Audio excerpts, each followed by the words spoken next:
Jadi oleh karena itu, maka saya artinya setia kepada tarekah, tapi saya tidak memperjuangkan tarekah. Saya memperjuangkan hakikat makrifat. Maka itulah yang saya sebut dengan tauhid tasawuf. Tauhid yang saya maksud adalah hakikat, bukan tauhid yang saya maksud tauhid kalam, akidah, tidak. Tauhid yang saya maksud adalah hakikat. Hakikat yang saya maksud cahaya Allah. Tasawuf yang saya maksud tarekat. Tarekat yang saya maksud adalah bagaimana supaya kita hadir di hadapan Allah. Jadi hadir di hadapan Allah, mendapat cahaya Allah. Itulah maksud tauhid tasawuf. Supaya kita hadir di hadapan Allah, supaya cahaya Allah itu masuk ke dalam hati. Kenapa?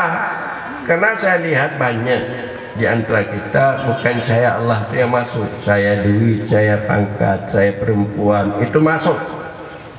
Saya rumah, saya mobil, itu yang masuk. Jadi inilah maksud dengan tauhid, artinya hakikat. Jadi kalau kami di Aceh dulu ada istilahnya Tengku Sematang, pembawa tasawuf lama, iman, Islam, tauhid, makrifat.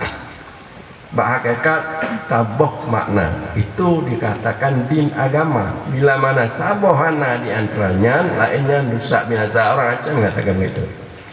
Jadi tauhid yang dimaksud di sana hakikat.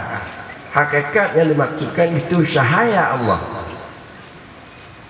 Tasawuf yang dimaksud tarekat, karena tasawuf ini ada dua makna. Ada makna berjalan kemauan kita kepada Allah, tarekat. Ada yang dimaknakan akhlakul karimah. Jadi yang saya maksud tasawuf itu tarekatnya, bagaimana hadap hati berjalan sampai kita ke hadirat Allah. Dengan makna tidak lagi kita di alam syahadah ini, kita sudah berpindah ke alam malakut.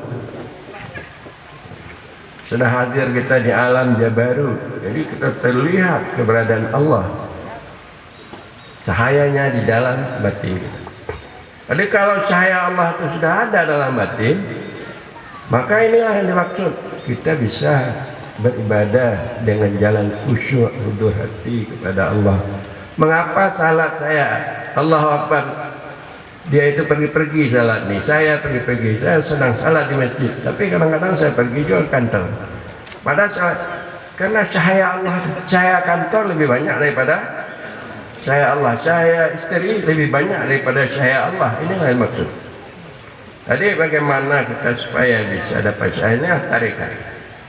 Tarekat itulah dzikir. Nah, inilah yang dibawa oleh guru kita, yaitu Kiai Jendar Muji berzikir supaya Anda dapat cahaya Allah, supaya Anda bisa beribadah berbudiah baik, supaya Anda bisa berakhlak gaul yang baik sesama, karena sudah ada cahaya Allah.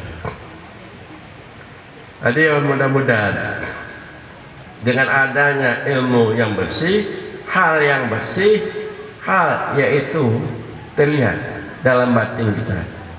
Kebenaran Rasul, kebenaran Allah, apa yang disampaikannya terlihat, sehingga dengan demikian mudah kita terputus dengan alam, karena kasih sayang Allah sudah terlihat, terputus dengan alam. Jadi kita bisa bermunajah baik dengan Allah, karena batin kita ini sudah dapat cahaya Allah.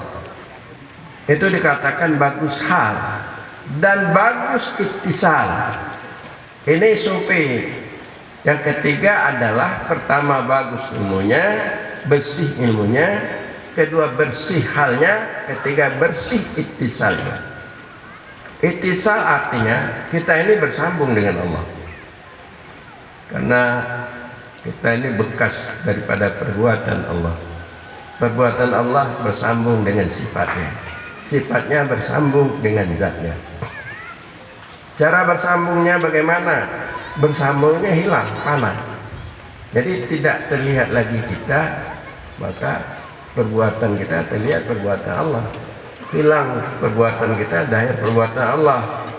Hilang sifat kita, dahir sifat Allah. Hilang zat kita, maka dahir zat Allah. Maknanya bersambung, bersih bersambung, harus panah, tidak terlihat. Jadi dia bersambung. Nanti kalau kita ada, dia tidak bersambung. Yaitu syu'un nuqtah. Maknanya kita masih di dalam ilmunya Allah sebelum kita ada. Kita masih dalam sifat Allah, kemauan ada Allah, kita belum ada. Jadi kita pada waktu itu hakikat daripada rasa wujud kita sudah masuk ke dalam sifat Allah. Makanya kita lagi yang berbuat, tetapi Allah yang melakukan segala-galanya untuk kita. Jadi pandangan-pandangan sufi yang seperti itu artinya kurang lagi dibicarakan, tidak dibicarakan lagi.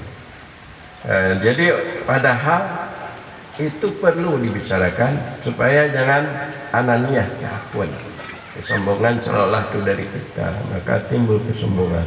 Orang lain juga menganggap dia dari dia. Akhirnya antara satu dan lain timbul pertengkaran, permusuhan dakwah. Jadi tidak akan tercapai tujuan dan maksud. Tujuan tersau ini yaitu supaya kita kembali kepada Allah dan Rasul. Maka ada yang ada adalah dengan diadakan oleh Allah dengan berkat Rasulullah Sallallahu Alaihi Wasallam.